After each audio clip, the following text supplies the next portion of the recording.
So welcome everybody. So happy to have you here with us tonight. Very excited to introduce you to Professor Stephen Bottomley. We went practically 1 year today over to Birmingham City University, and we had the tour of our life. It was a fantastic tour, and of course Birmingham is a wonderful place because there's an incredible jewelry environment and jewelry industry there. And Stephen was wonderful because he introduced us to all of these nice things, and we even had the opportunity to go to the IJL at the same time by his invitation, which is of course the International Jewellery London Festival. Which was really interesting because, hi Isaac, come on in, no worries, hi Jasmine. It was really interesting because London is a really vibrant place, a huge place, and I was thinking that it was going to be very much bigger than the Singapore Jewellery Show. And it was interesting to find that it wasn't that bigger than the Singapore Jewellery Show. So I think we have a lot of things in common, and I'm really excited for Stephen to tell you a little bit about BCU and see how we can progress further, because as you know, we do diplomas, we do advanced diplomas, but there's so much more than that, and we could all be getting degrees. So Stephen is going to tell us why we should have a degree. Yes. Thank you very much. Thank you, Tanya. Hi, it was a real pleasure to be here. I've only been here for a few days now. I arrived on Monday, and you've got a fantastic city and island. And Tanya's been fantastic at showing me around and trying to get me to try and eat and see everything as possible in a very short time. So it's been quite an experience. But we obviously clearly share a lot of passion for jewellery. My kind of travels a little bit about my background. I've been at Birmingham City University for the last 3 years as head of school. But I lived before that I was 10 years in Edinburgh as head of department for 2 courses in jewellery. And before that I was in Sheffield, which is the centre for silversmithing, and I was head of course there for 1 BA course for about 4 years as well. And before that I lived on the south coast of England. So I've been slowly working my way north, and then I'm going back down again. So I'm right into Sheffield, to Edinburgh, to Birmingham. So what I've done actually, inadvertently, or maybe by following the industry, is gone to work in all the cities which have hallmarking and assay offices for marking and testing metal. So the industry has been sited down, which is quite interesting. But Birmingham by far is the biggest city for jewellery in the UK. So we still make about 45% of the UK's jewellery. It passes through, is hallmarked, it goes into fairs and sold. So it's a very big part of the city and life there. And the Jewellery Quarter, which is where I work, the city has an area of the city which is actually called the Jewellery Quarter. Okay. So there's quite a few slides, so I won't take too long. There's a few videos embedded as well, which is new to me, so Alex has helped me with those. So we'll see whether those work. I've got backups too. So a little bit about the School of Jewellery. This is where I work. It's an impressive building to go to every day. It was established in 1890. So in 1889, it was the industry, the Birmingham Jewellery and Silversmiths Association, was called, which is now the National Association of Jewellers, held a historic meeting where they decided that the Jewellery Quarter needed to have a school to train their apprentices. So the association achieved its objective, and a new school opened in a factory site on 84 Victoria Street in 1890, on September the 18th. And it still occupies this site today. It's home to the city itself. Birmingham is home to over 80,000 students all over the world. And the city has a long industrial heritage and is undergoing a continued programme of expansion and development. So despite being a modern university now, with a purpose-built campuses, BCU itself, Birmingham City University, is about 175 years old. So the School of Art was our original home. So this is a beautiful building which is still houses the School of Art, and jewellery was some of the courses that happened within this original building. Silversmithing, enamelling, and engraving were the kind of cornerstones then are the birth of the arts and crafts movement.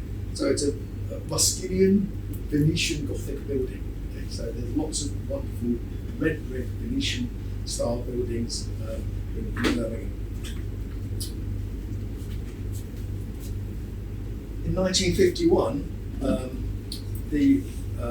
all the jewellery and silversmithing teaching at the College of Art in Market Street was moved to Victoria Street, and a single school of jewellery was created. And it's still to this day the only school of jewellery in the UK, and it's the largest school of jewellery in Europe. So it's not one course. I don't run one programme. I did that in Edinburgh and at Sheffield. This is a suite of programmes covering a really broad range of jewellery, silversmithing and related crafts. So we'll go into that in more detail later.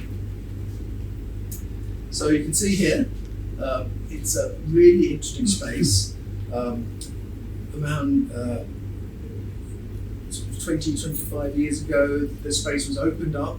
So we have this kind of a wonderful interior, which is won awards. It's the home for about 370 full-time students at Victoria Street.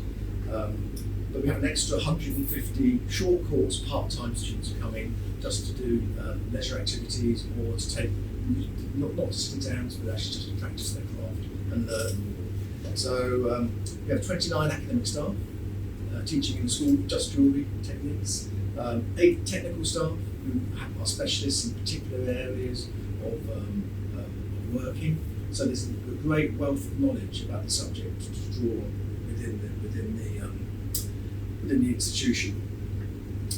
We also have a Centre for Design and Manufacture, which offers expertise and has state-of-the-art precious metal lasering and other techniques like but also some really cool ones like sintering, where you print directly into precious metal.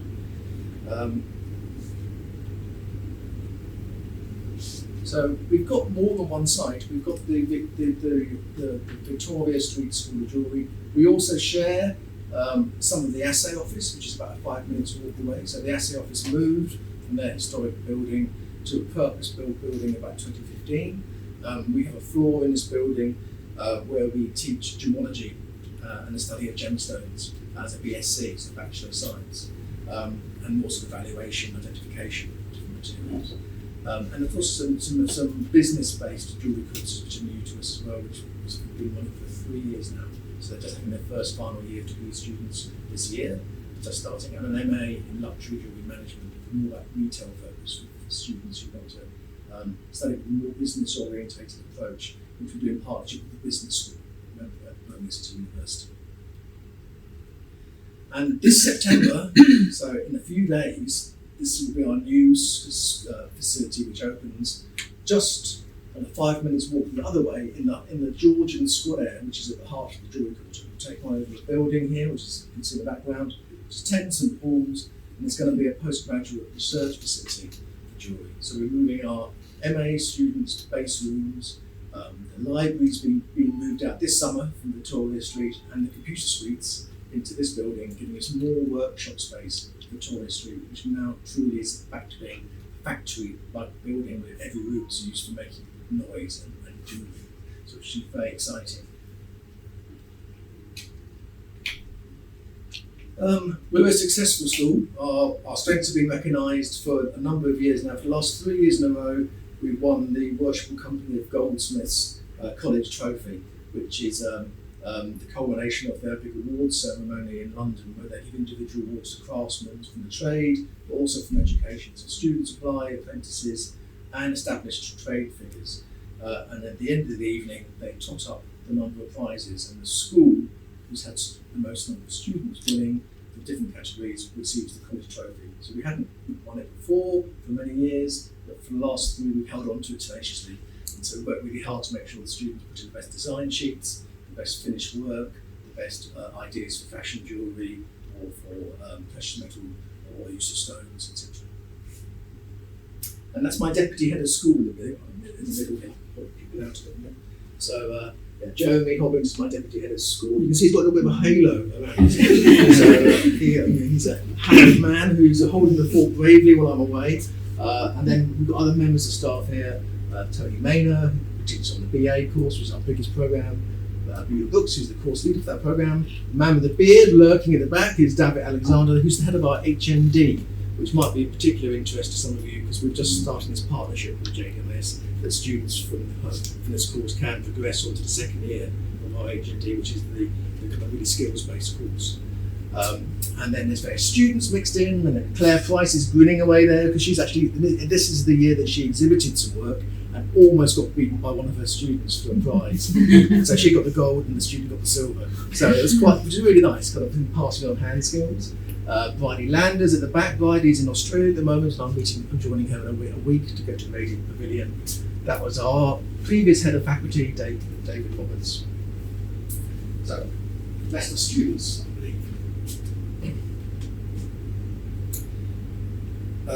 So Tanya mentioned International Jewellery London. It's the UK's leading trade event, and last year they hosted a spotlight on Birmingham, and so created a series of stands which reflected some of the industries and businesses that still operate within the city.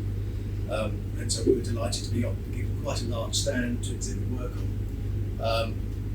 This year we were asked back again, which we did. So staff went down in August, which is normally peak holiday time for academics, but we have a really motivated group of staff, so they rearranged holidays, went down to the stand again. And the day I flew out to Singapore, I got some good news that we won the 2019 Best Award for Course Provider. So Claire and her team were delighted to jump in down, and I was in Eco going, great. So that was really nice. These are the list of courses. I said it's more than one course, so you get a nice sense now of the kind of scale. So some courses are very small, numbers of students, maybe 15 students per year group, between 10 to 20. Other courses are very large, with maybe 50 students per year. So the BA, Jewellery and Object, for example, is our biggest course, which has a very large cohort. Although the MA this year, because of the new facility, is getting bigger. So we've now got 50 MA students just on the MA Jewellery and Object course. So it's really popular, especially with international students who we have quite a lot of within the school. And so I really celebrate that. I think it's fantastic that people are coming across the world to come and study jewellery in Birmingham with us. Now I've got a short film to save my voice and explain in about 4.5 minutes what all the courses do, which is great. Let's see whether the technology works. Let me get a seat first.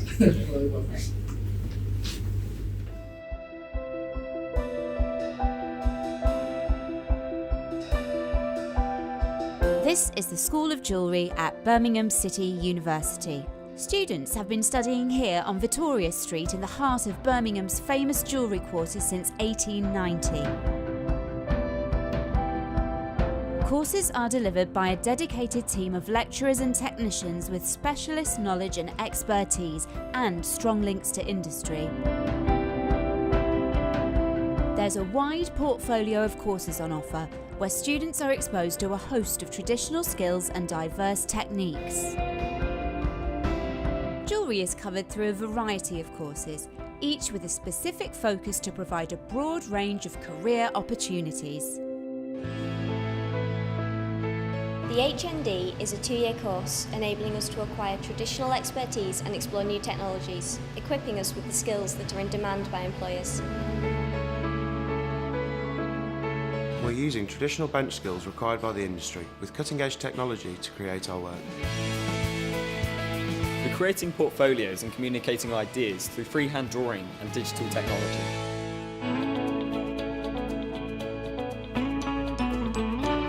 I'm using CAD technology to develop a collection ready to start up my own business. And I'm using my computer knowledge of various software programs to develop my website to create a brand identity so I can showcase my skills to future employers. And there's plenty of opportunity for live projects with industry too.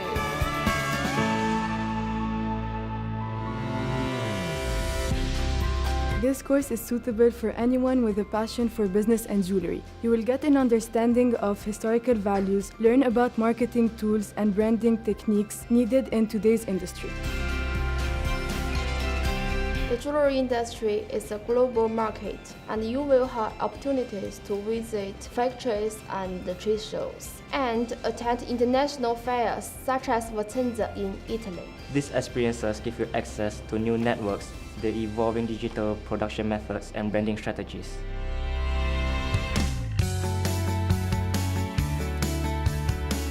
This course challenges the boundaries of jewellery and allows us to experiment with a broad range of materials and concepts.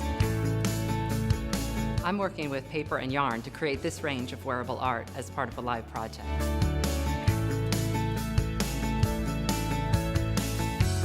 And I've really enjoyed working in a variety of materials and processes to help me find my own personal direction. In the third year, we worked towards making and designing our own collection, which is exhibited in our graduate show, and it's the launch for our career. The School of Jewellery also offers 2 highly unique and specialist degrees in the study of gemology and horology. The BA in Horology is the only one of its kind. It trains us to meet the global demand for watch and clock makers. Students study the art and science of time measurement, which demands precise, practical skills. I'm building a portfolio of clock and watch repairs to demonstrate my capabilities to the required industry standard. To restore clocks and watches, you need to develop fine hand-eye coordination and understand a range of traditional and technological processes. And I'm learning valuable machining techniques which will help assist me create my design according to my specifications and my technical drawing.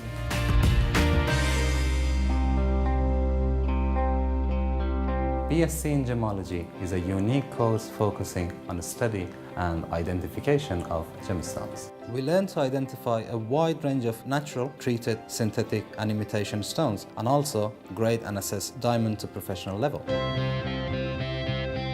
We are introduced to scientific equipment to test gemstones and to build an extensive gemstone file to record their data and to demonstrate our knowledge.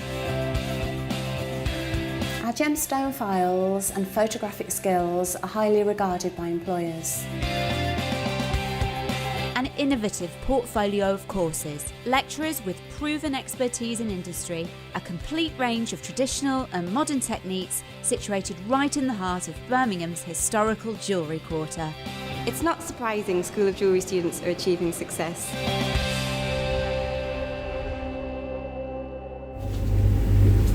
Great, thank you. Well, you can see that gives you a little bit of a flavour of the courses we do and the diversity of the different programmes. For my youngest course, the HND, which is 2 years, typically we do get mature students onto that programme. They can be also very young students that are youngest in the school, right through to the biggest and more experimental BA Gemology course. Also our gemology, our homology are really specialist courses. It doesn't mention the master's courses, which is interesting. It's an undergraduate film. So I've got a few more slides which show you some still images without too much breaking up at home. So you can see the homology and gemology programs we mentioned. So that's James Harris in the middle, who's working at the bench. The art of time measurement and study of devices, Jeremy describes it as if he was here.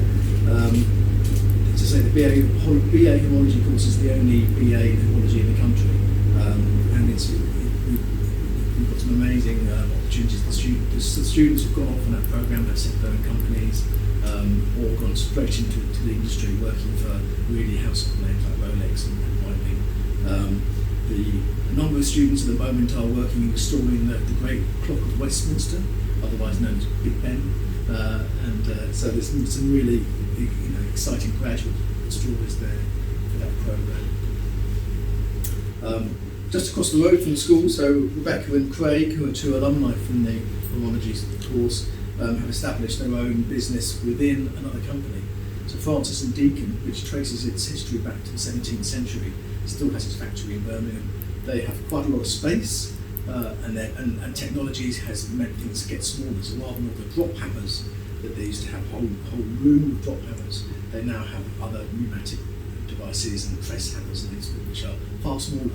So and they use more digital technologies for 3D printing. So some of their space in their factory, they're giving over to incubator spaces. And so Rebecca and Craig have their wonderful business there, which is award-winning, and they've got support from Quest, which is the Queen Elizabeth Scholarship Trust. I put a few more slides in about the HND, because I thought that might be of interest. So, as you heard, it's a 2-year programme which focuses on the development of traditional hand skills. Technology was mentioned quite a lot because we live in a world where smartphones, computers are great tools as well, but they should work in equal balance with hand skills. Without the design flair and the understanding of how to make things, they can be blunt instruments as well. So fine jewellery skills are taught, stone setting, but also some really interesting new technologies involving micro setting with microscopes or laser welding with lasers, which is fantastic. So the HND is broadly and generously supported by the industry student quarter, which is interesting. So Western Beemore are sponsors of the course and give us funds to bring in extra tuition and visiting lecturers. The industry gather at the end of degree shows every year and try to hire as many graduates as they can to go back into the industry, which is a really wonderful experience that I hadn't experienced before. Watching people walking around hiring students and saying we really need a good setter is they want to in the course, which is quite fantastic. And live projects are an incredibly important part of all the curriculums in the school.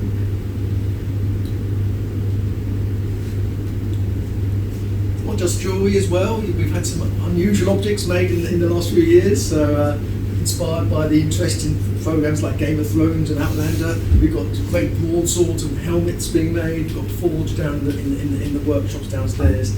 So there's, as I say, the basement level of the whole school, but that original shot of the school, which is very, very long, the ground floor basement is all workshop. So that's where our technicians, the 6 of them, we have a electroplating lab, where we plate metals with gold and silver, which is done by a technician. We do very large scale plating as well. We have a miniature casting laboratory, which is just for casting technology. We also have the links to Western Beemore, where they have a room full of platinum, gold, silver casting machines and vacuum casting.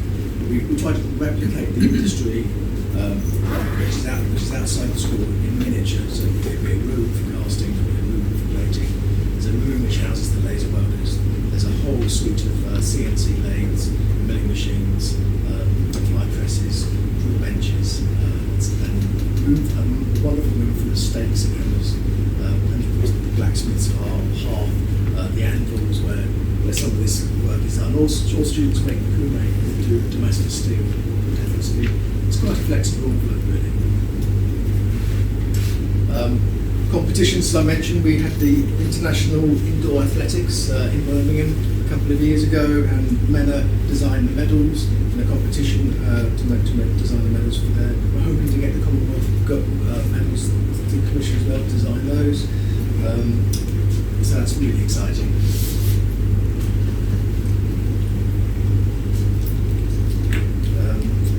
BA Jewellery and Silversmithing designed for industry is a 1-year top-up degree. So students from the HND, about 75% of them progress onto this 1-year top-up. So they effectively do 3 years within the school. So from a 2-year HND, they can leave with an HND. And some do go straight into employment or start their own business. Others want to stay or go to the next step of education, have to be more tested and challenged on this course, which is a really strong focus on the industry needs. They do quite a lot of digital CAD work, but it's not only about digital CAD making. As you can see, there's more precious metal work, stone setting, and this is the course that won the IJL Educator of the Year programme Monday, a few days ago. And you can see some of the work that's been made by students in the programme.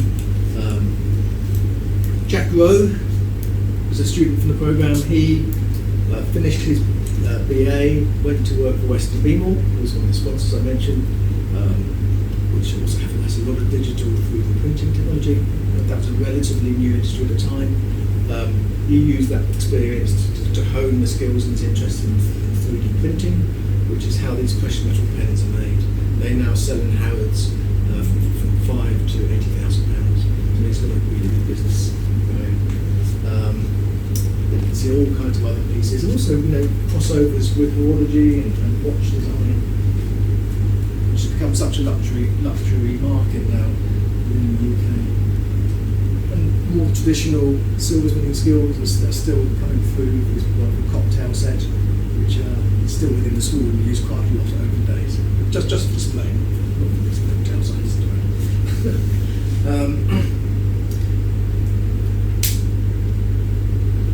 They also develop skills to present their work professionally. So photography, we've got some amazing photography kit.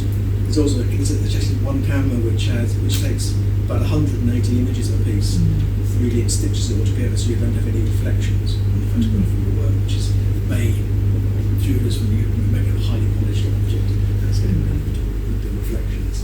So and that technology is cited within our technology hub, which is a little unit within the school which is accessible by the outside industry. So we used to do a lot of training for the industry about how to use CAD, and that still happens. But we have this centre where the students can access it to use the equipment, which is state of the art. That's where we have our silver sintering machine, which prints in silver, which is given to us by Cookson's Gold, which is the biggest metal refiner and producer of fine rings and tools in the UK. That's a factory which is across the road, so our students don't have to go far to buy their materials. There's no, which is I don't think they know they're born really. So it's such a wonderful advantage to be able to walk across the street and queue up and buy mandrels or gold findings or whatever they need.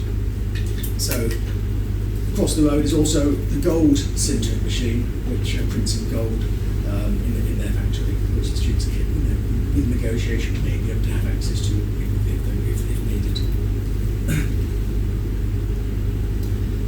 So we obviously give them as much opportunity to show work to external audiences. All our HND, our BA and our Design for Industry exhibit are new designers. This year we were delighted we won the Best Stand Award, which was a real treat for the school. We also exhibit at White Young Gems and International Rugby London. So any opportunity to meet the industry, we're there. It's so important, but also the education goes beyond the students. It's also keeping the industry up to date with what we're doing and listening to what the industry actually needs. With that in mind, we try to support our graduates. So the students who finish, not just from Birmingham but across the UK, can have the opportunity to apply to be an artist in residence in the school for up to 2 years. So they can use the school's facilities as an incubator studio. So they've got a good business plan. They can't afford to rent a studio and have all those costs on top of just finishing their studies. They can come back and we ask them to give a day a week's help within the school as a support for some of the teaching or running a certain project or helping put a show. And for that day and the rest of the week is their time to use the facilities, which are open 8 AM to 8 PM Monday to Friday. So Timon is an HND graduate. He worked with Stephen Webster, who's quite a famous British jewellery designer, and Stephen is helping him launch a range, not under Stephen's name, but under Timon's name, alongside his work, which is really fantastic. So he's been very busy creating this 3D printed jewellery range with the packaging. So the business-based courses you've heard a little bit about in the video, so I won't spend too long talking about these, but just to say it's really exciting to have this kind of business focus as well, because we have a lot of students come to the course who maybe haven't got a studio making background, and the practice-based studio work isn't their strength. So they can still take short courses, but they want to know about, they're coming from a business background, just family who've had a business for years, who want to update what they sell. So this kind of retail knowledge of what sells in the UK or in other countries is really important. We take these students have field trips to places which are really exotic, like Vicenza in Italy for big fairs. So they have a really interesting time studying the business of jewellery. BA Jewellery and Object, as I mentioned, is our biggest course. We've had a number of really successful graduates from this course, and this is kind of borders on jewellery research really. It's really trying to push the boundaries of what jewellery can be. So very creative, very challenging, very interesting work comes out of this course. Which is a really great launchpad for the MA Jewellery and Related Products, which is exploring contemporary arts and trying to again move the boundaries forward. So you can see the kind of design philosophy of different ways of working with technology. It's also challenging. All these brooches are all based on Asian food types, but also about diet and about self-obsession about weight and appearance. So they kind of quite often have a what appears like a beautiful gem has a kind of quite often has a story behind it, which is quite personal or quite challenging about modern culture and life. So they're really interesting pieces you really have to study and read about them to make them actually examine them more closely. Which is very unique to Europe, maybe in America. So I think that kind of experimental narrative jewellery, which kind of challenges people, is quite a niche part of the industry. But most of the degrees in the UK actually focus on that kind of creative art, performance, explorative jewellery. So we actually, as a school, are quite unusual having such a lot of industry-focused courses. So it's a really interesting one when we meet our colleagues. They're one of the only creative courses. So they're in use sometimes of our facilities and our range, and also they think we're only about the industry. We have equally challenging and dynamic courses as well. Some beautiful outcomes and really ephemeral, esoteric work. So it's a one-year curriculum. Saying that, we actually have introduced a pre-masters, because we noticed there were a number of students coming from degrees overseas who had done a pick and mix liberal arts kind of background, and they were a little bit behind on some of the making skills. So to support this kind of challenging year, which goes very quickly, it's very focused, challenging, we've also introduced a one-year HND, one-year graduate diploma, which is a pre-masters. So students from that can really have intensive bench skills. So, and that's also suits students who maybe had a life experience where they've done a lot of their own work or practice had other careers and don't want to go on to a younger HND course or have 2 years there. So we can look at accredited learning and prior learning and see whether if someone's done a previous degree in a totally different subject, whether actually the 1 year pre-masters might be the better route, and then going on to master's level. Because the master's work doesn't have to be made from metal; it can be made from. I've seen the division's up now. Actually opened about 2 days ago, and they'll be working there made from paper, plastic. Clays, special clays, really, every range of materials being used. So it's very experimental. Okay, we're moving on a little bit now into the research side of the university. Being part of the university, we have research and enterprise as part of our school as well. This amazing gentleman isn't a lecturer on the programme. It's not a hairy biker. Do you have hairy bikers? They're kind of chefs in the UK. This is actually a really interesting project. It's the Staffordshire hoard helmet. It was made last year. It was exhibited at Christmas.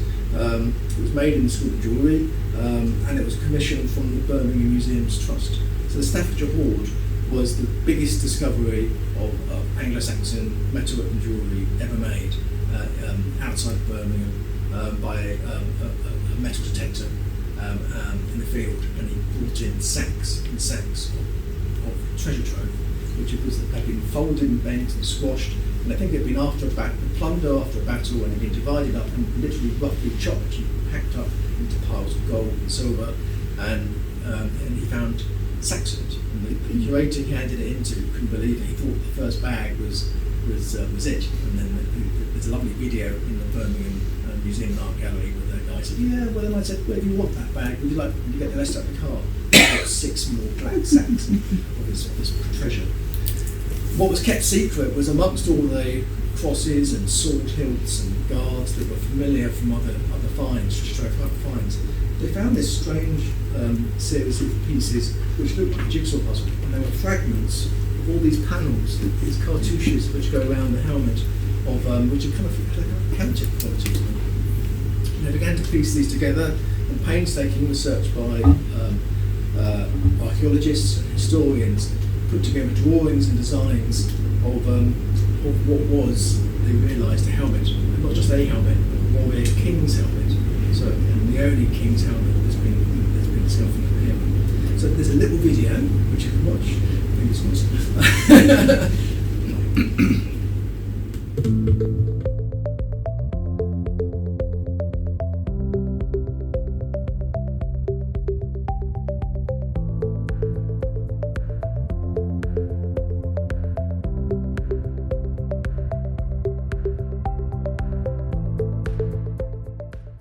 On screen we have the scan data from the original cheek piece. You can see there the cheek piece triangulation, the actual surface that we extracted from the scan data.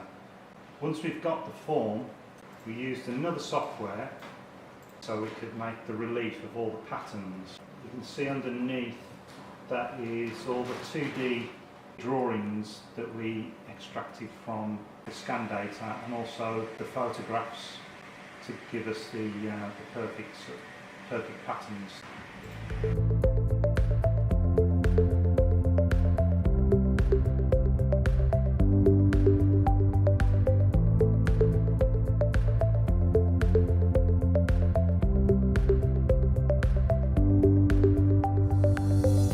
How do we turn this digital image of the neck guard into this, the almost finished neck guard?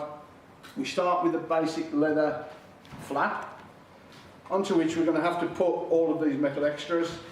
So we start with a sheet, which we water jet cut to give us the outline of this place. This is a proprietary piece, laser cut in plastic. That eventually gives us this, which will go on the neck guard. To make the pattern pieces, each of these pieces has been 3D printed in wax, cast in bronze, and then polish finished.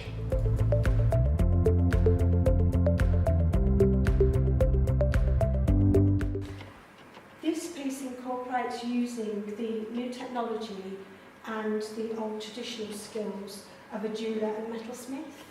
So these pieces have been printed with rapid prototyping, then cast, and then I've polished them and finished them as you would in any other traditional jewellery techniques, using these sorts of tools that would have been used throughout the ages, nothing different. So it's a real marriage, all this work, between new technology and the traditional skills that have been carried through with a metalsmith and a jeweller.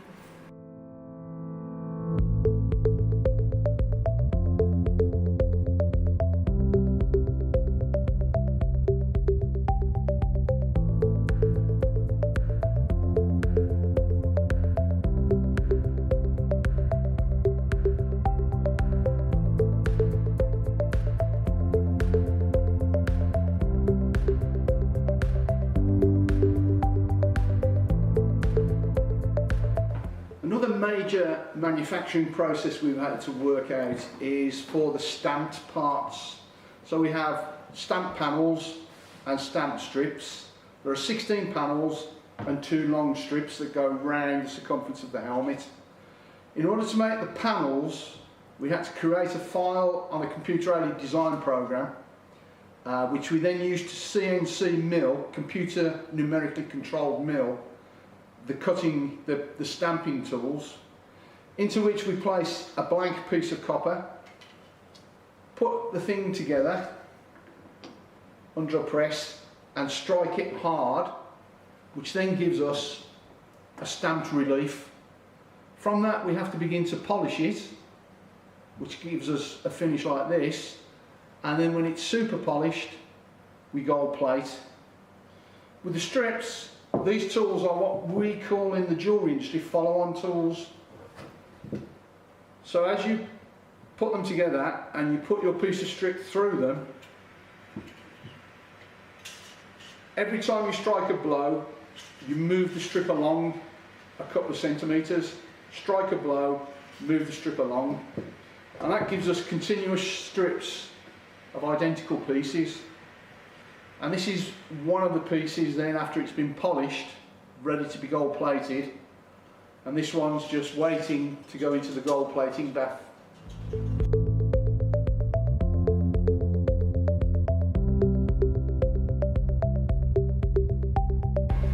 This is the material that we're using to make the reeded strip, and it's copper strip and it's work hardened at the moment, so it needs to be annealed. And annealing is just softening the metal, so it makes it more malleable so we can work with it.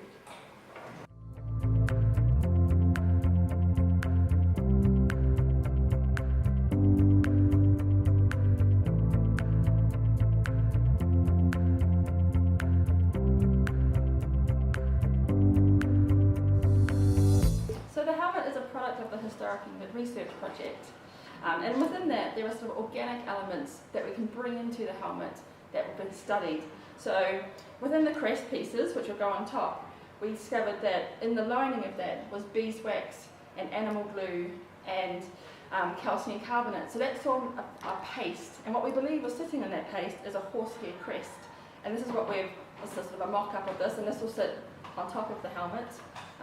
And we've used madder dye, so traditional things that the Anglo-Saxons would have had available to them to sort of finish off the helmet and bringing in those aspects of the wider, larger research project.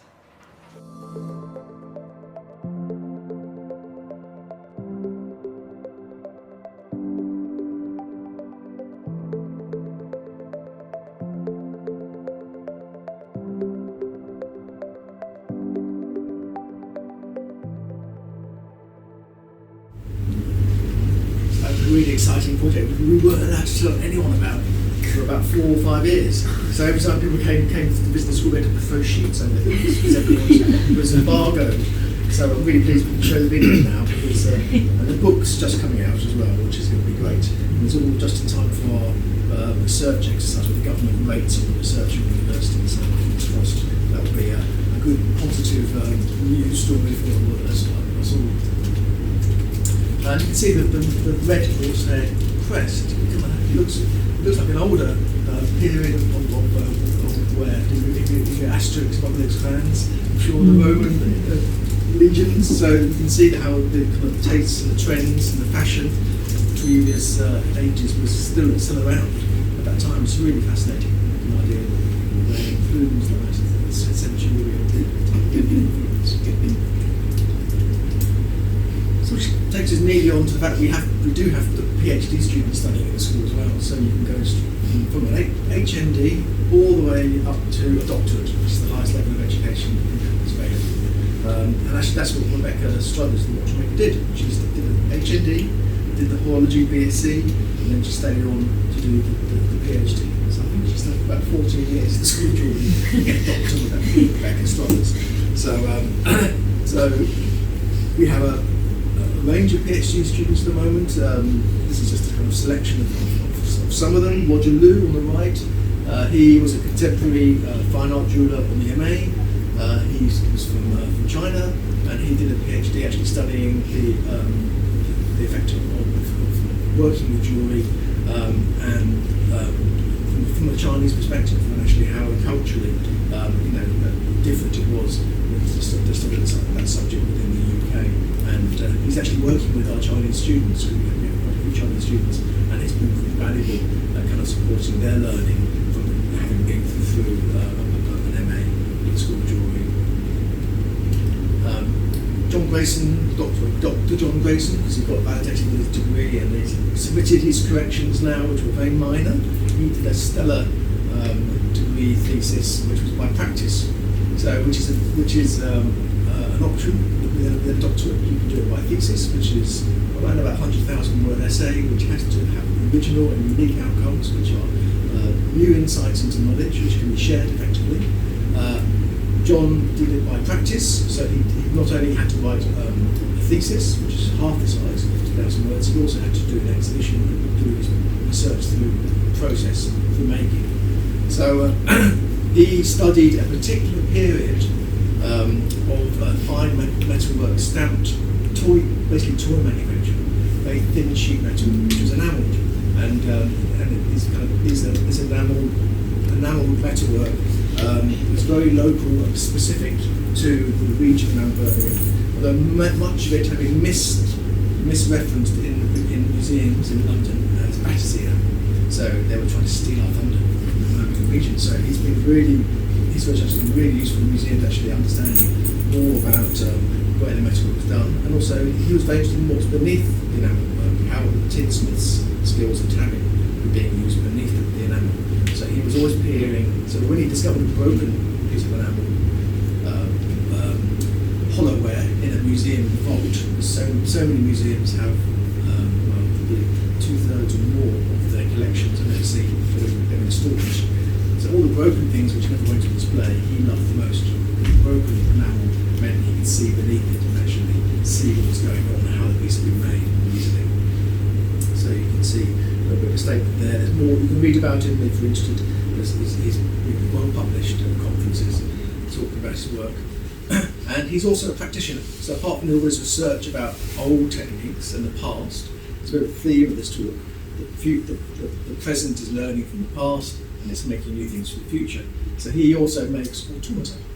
So an example of his work. This is the discombobulated Brexiteer. If you're following British politics at the moment, this is a really apt piece of work. So it's been made in sections. So all these objects are hollowware, which have been. He draws and designs the transfers, which the same technology would transfer an image onto a mug or a plate that can be applied to enamel. So he's done all the artwork. A hollow piece, the same technology would have been used back in the 18th century to make his toys, but he's made something that's very contemporary and very apt at the moment, which are basically a yes and a no, voter, left side, and an MP called in the middle, not knowing quite what to do. These are all the laws and all the things which actually are the current laws, even though it's really old style, and it's just showing the state of confusion and dithering that's going on in the UK and the terrible situation we've got ourselves into with our democracy.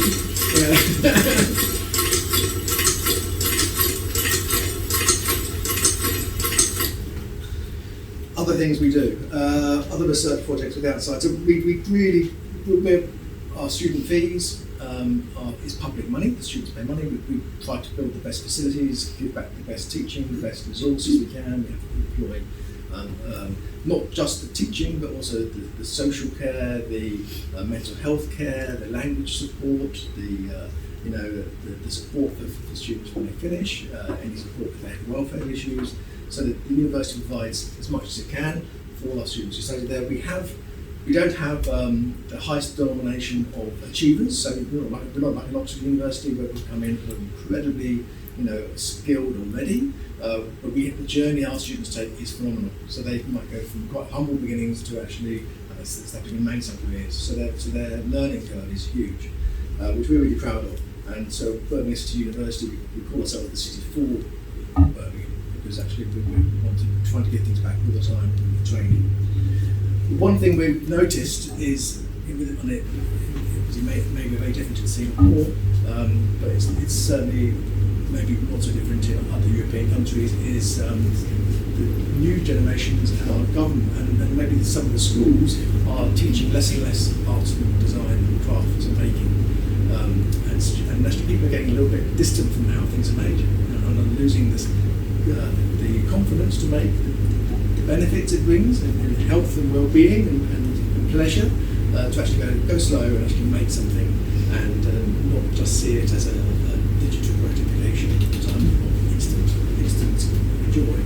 So we've teamed up with the Craft Council, which is the national equivalent for the crafts in the UK, to try to insert and inject passion for making back into our school's curriculum. So we haven't charged, this doesn't cost the schools anything, but we've offered our expertise to go back into schools and to work with the school kids to try and at the same time train their teachers who maybe haven't been able to have any professional development for a long time. So it's been a really interesting project.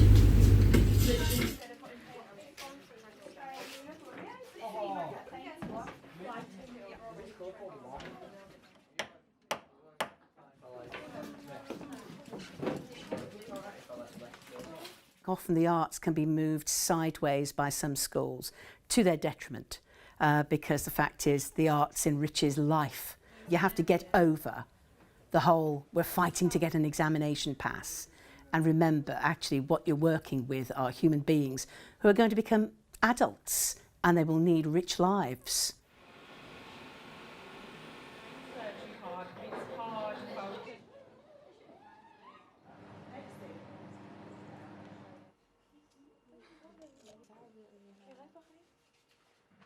One of the things that we're missing out on in the way that the schools are approaching their curriculums is this hands-on experience. Children develop quicker by handling and touching and manipulating things.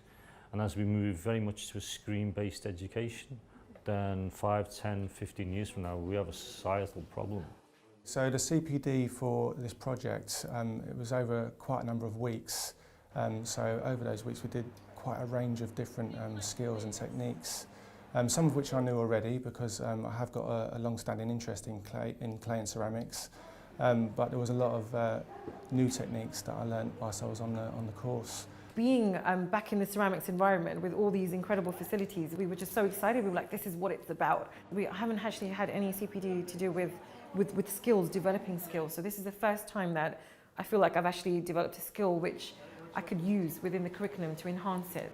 Throughout the workshops, teachers have used very state-of-the-art equipment and technology, and we've tried our best to show teachers how they can translate these workshops and activities into the classroom settings, so how they can build their own print tables, how they can build their own screen exposure units. The way this project was structured, it allowed the students to have more freedom to make mistakes, and if they do make a mistake, that can be incorporated into their work. For art, there's no right or wrong answer, so you can make your own decisions, but for subjects such as like maths, science, there's always one straight answer. It's all about creativity, so if you can make all those unique shapes and everything, it tells a story about yourself. It's quite inspiring when you work with young people and just people that are new to the subject, to teach someone a skill and then see the way they respond to it. You always see people working with it in a different way, I guess. The project has highlighted the craft process and how it makes pupils slow down.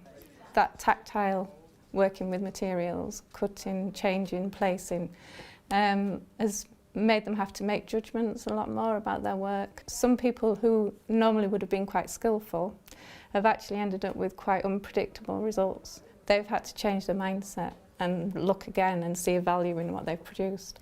It is really important that the pupils are not just focused on their schoolwork, they're thinking about what's going to happen after school. The students, not just with art, but with most subjects, they see those subjects in terms of their teachers, and for them to have the opportunity to work with artists and professionals and people who work in the industry, it gets them to see that actually this can lead to a job. We've had other staff involved in the project. I mean, I'm thinking particularly of the science department.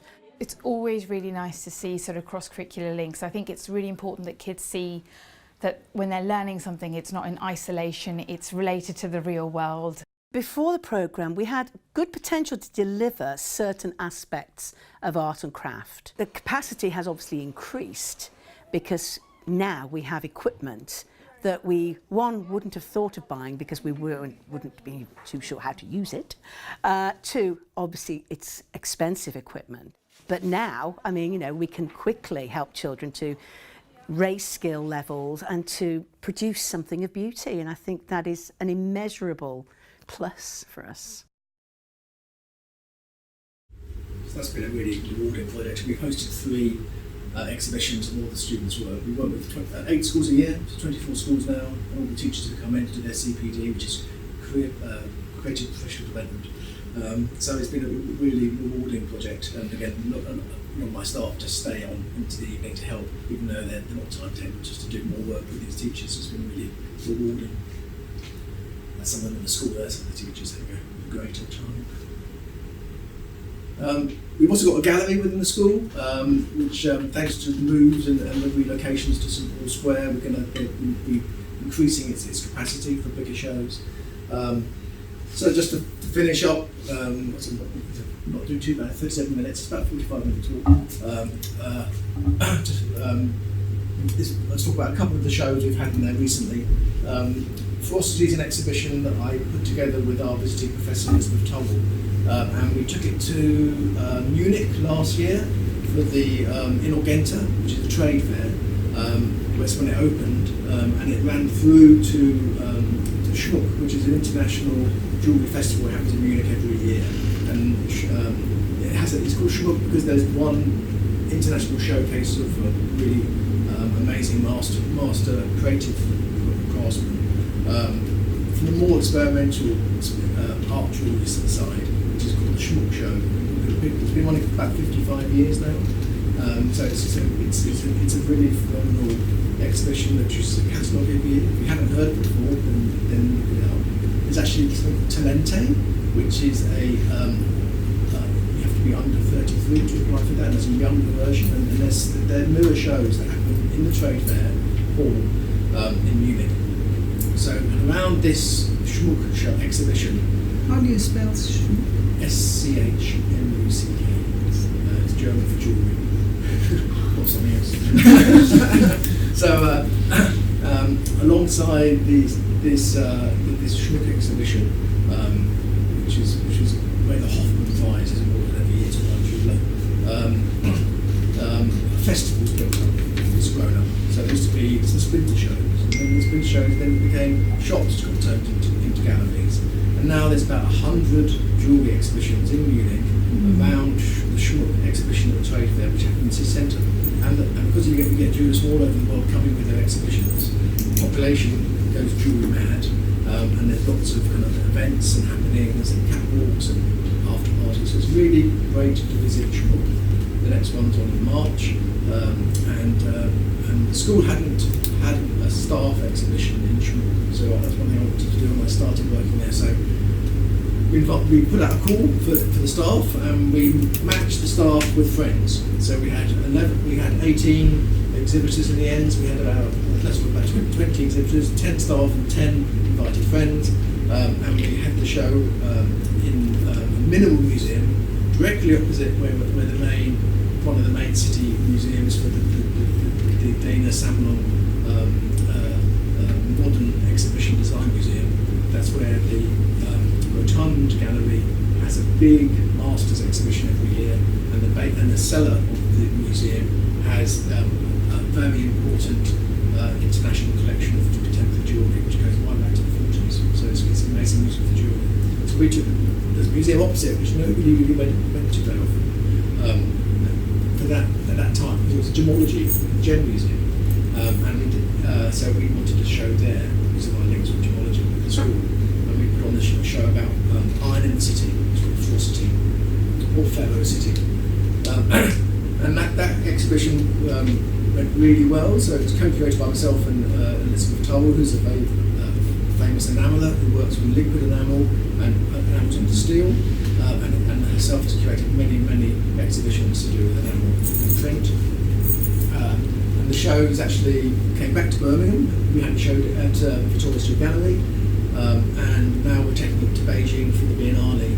There's a jewellery Biennale in Beijing in October, and it was staying in China, taking a tour to Shanghai. There's an interesting museum now in Shenzhen, and then it will come back to the UK and Glasgow School of Art and Technique. So it's been really interesting. So it's given us lots of headaches because we can't just give the work back. It's now got to travel, which is expensive. So, but it's great. It's a really good news story. So. Yeah, that's some work from the exhibition, which is really exciting. This is 10 Timothy Limited, who's Tim Carson. He's a lovely jeweller, a good friend of mine. He's also a performance artist who has a punk band that plays in Schmuck every year. I won't give you the name of his band, it's not rude, but he plays in a nightclub, and a lot of the people in the band are jewellers as well. Who dress up in 70s punk with wigs and leap around the stage and make lots of noise. And the jewellers who are in the audience love it. So he's been doing that every year for quite a long time. And he has a very dry sense of humour. And he did a series of objects which are just very Tim. This piece is Tina Speckner, no, it's not, sorry, Tina Ditterman, and can you all guess what it might be from? The theme of the show is iron. Yeah, absolutely, bang on. It's iron filings, it's iron dust, but it's actually around a very powerful magnet, so they will stand up. So it's actually a piece which actually it holds itself together. You can brush it and it will bring itself back up again. So it's very interesting work dealing with magnetic forces. And this piece has now gone to Canada to a next gallery in Montreal. She was desperately searching for where she could buy these magnets in Canada because she knew if she shipped them, it was going to cause lots of customs problems. And then it's kind of issues that we have. So we've got some different rings from her for the show in China because again we didn't want to take that chance. But we had such a range of work. What size was it? That piece was about this big. Yep. And her husband Michael Yank, who's also in the show, they also are very famous for doing residencies where they make a ring a day, and they forge them. So they set up an anvil, and then they've made them in various metals. So they're giving us their forever iron rings, which are beautiful, very very rough and very earthy pieces of metalwork. So they're going to China, and this piece is now in Canada. But the show was great, so we had a lot of work in the exhibition, about 80 pieces of jewellery. This year we're doing something a little bit smaller because we've got the space for 5 years. So I'll come to that in a minute. But what that really taught me was it was really interesting to kind of invite alumni, and the school hasn't been so up on and actually in touch with its graduates. So we've been going through the vaults. There's a big safe, a walk-in safe, and like a real one rather than a screen where you can go into, and it's so packed with stuff that actually starts to laugh when I said what's in the safe. It's been piled high for decades. But in there, we've slowly been going through the archive, and we found things like a chess set made by a student called Michael Lloyd, who's now a very, very famous engraver and silversmith who lives in the far north of Scotland. Absolutely beautiful, stunning work. And he studied at Birmingham. He finds like David Mellor's knife sets. David Mellor's a very famous British designer, designed cutlery. He studied and then taught at the School of Jewellery. So you're finding out all these things about the past, which are documented somewhere, and we're trying to put it together. So these are just a few of our graduates, alumni that I have been reaching out to. Peter Taylor just got his honorary doctorate, so we made him a doctor, Peter Taylor, last month. And he studied on the HND at Birmingham and is now the director of the Goldsmiths Company in London. So he still lives in Birmingham. He's commuted for the last 25 years to London. He's at the same seat on the same train at the same time. But he's a passionate Prof. So he's been a great kind of supporter of the whole industry nationwide. He's doing lots of work. The Goldsmiths Centre in London is no longer focused purely on London. He's looking across the nation. He realises the industry needs all the SA offices to work together, and they're connected to the SA office, but the Goldsmiths Centre is a separate business. And they brought an old school and converted it 5 years ago and made a really interesting exhibition space in London. So we're doing some projects with Peter. He's now one of our famous alumni and honoured for that with his doctorate. Fei Lu was our first Chinese student, and he established an amazing brand which runs out of Birmingham. Fei Lu is very well known, I understand, in the fashion world for his jewellery. So he's a great alumni. Teresa Naiguan, she came over to the UK as a Vietnamese monk, and she studied jewellery and silversmithing in the school, and has been on making a few Futures programme teaching in schools, but she's her own work. It's in national collections in the UK. Beautiful work, large silver vessels and objects. So there's just a few. So I want to find out more about our alumni. That's what project I'm working on. But for this year, coming from Munich, a smaller show, just 10 makers, not 20, and these are all alumni. So I've got a call out to alumni who have studied in the school in the last 10 to 15 years and got a really great response from all over the world. And so we had a little jury, which we picked 10, it was really hard to do. So we got 5 from China, we had a lot of Chinese students, especially on the creative subjects. And Munich's a fine art jewellery show. So we've got 5 applications, we've got a lot of applications from China, we chose 5, and we've got 5 from really interesting parts of the UK and Europe, which we don't have such good contacts with now. 2 from Denmark, Germany, so places where students used to come to the school jewellery and they haven't for a while. So I'm kind of interested in why that is and trying to get them to come back to Birmingham. So these are some of the pieces, and Mary Clark was a recent graduate who's helped as a kind of co-curator. So that's going to be the next show in Munich this year, no, next year, 2020, Voyagers. And I'd like to do Voyagers 2 in the future with really amazing alumni from the school, maybe one from each decade. It would be a fantastic show, but I'll probably need a bit longer than a year. The time goes so fast. I was thought, that'd be a 3-year run, and now already that seems too short because I want to go visit their studios, and some of them may not still be alive, so there might be archives and relatives to visit. So that's another research project. And we've reached the end. We leave again. Thank you very much. It was a pleasure. If you've got any questions, please ask.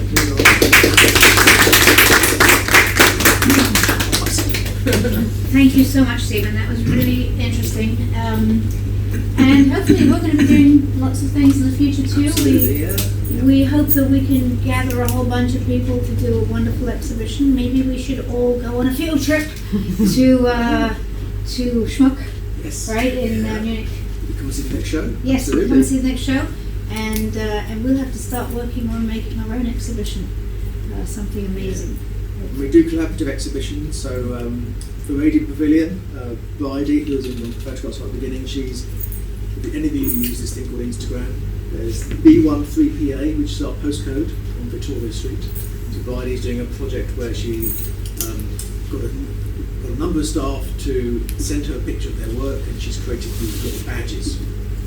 It's a flat 2D representation. She's listed them around Melbourne during Radiant Pavilion, and with a call for them to send an image back to her, which we're going to print in the school and then turn into badges. So there'll be like an exchange of imagery through digital media to produce an exhibition without all the costs of shipping and postage, which is quite interesting.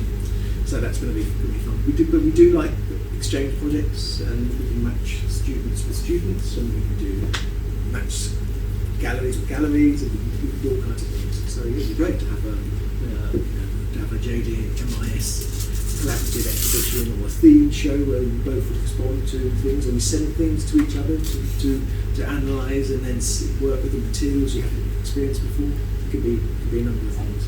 That's good.